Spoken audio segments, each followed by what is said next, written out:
Hey, what's up, guys? Welcome back to Everyday Faith. Happy Friday to you. Hope you guys are doing awesome today. We have a scripture today from 2 Corinthians chapter 4, verse 9. And here's the latter part of the verse. Paul wrote, "We get knocked down, but we are not destroyed." Which, by the way, this kind of goes a lot with the quote that we had yesterday as part of yesterday's devotional. And here's what the writing says. The truth is, everyone experiences failure. Failure is universal. There is no person alive who has not experienced failure to some degree in their lives. That's why the Apostle Paul could write, "We get knocked down." Notice that pronoun. It's we. It's not like you or just one person. It's we, all of us. We get knocked down. Part of dealing with the experience of failure is learning to accept it. If you can accept that you will fail, and probably more than once, you will find that failure doesn't sting as bad, nor is it as terrible as you feared it to be. Do some failures hurt more than others? Yes. Do some failures incur greater loss or consequence? Sure. But does that mean we should expect never to fail? Of course not.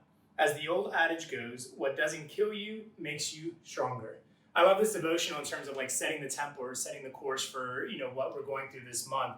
And there's a pastor in Northern California named Larry Osborne, and he wrote a book years ago called Innovation's Dirty Little Secret. And the dirty little secret about innovation is that it requires failure. Basically, what he was talking about, doesn't matter what you're innovating, doesn't matter what you're changing, what you're improving. The secret or the key ingredient to making things better or making the most out of things is failure, because you have to try and you have to experiment and eventually you have to encounter some sort of error, some sort of glitch. And I think that's true too for life. Like as Paul wrote, like we get knocked down, but we are not defeated. Part of moving forward, part of growing, part of becoming the person Jesus has called you to become is to navigate the failures. I think Proverbs says that a righteous person falls 7 times, but they get back up. So it's not the failure or it's not the getting knocked down that's the problem. It's whether or not we choose to remain knocked down and remain defeated because of that.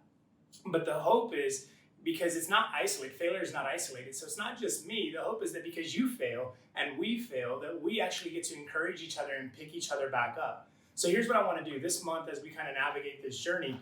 I want to encourage you, if you fail or if you feel like you've fallen or if you feel like you're knocked down, let somebody know. Maybe that's someone here in the Faith Box community. Maybe that's on our private Facebook group. Maybe that's someone in your church. Maybe that's someone in your family. But don't, hold on to it yourself. Share it with someone else. And what you'll find is that other person will say, "Hey, it's all right. That's happened to me before."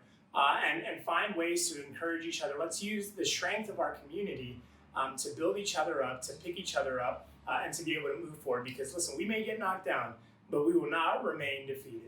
Love you guys. Hope that encourages you. Have a great Friday. And by the way, go Yankees. I'll see you guys tomorrow.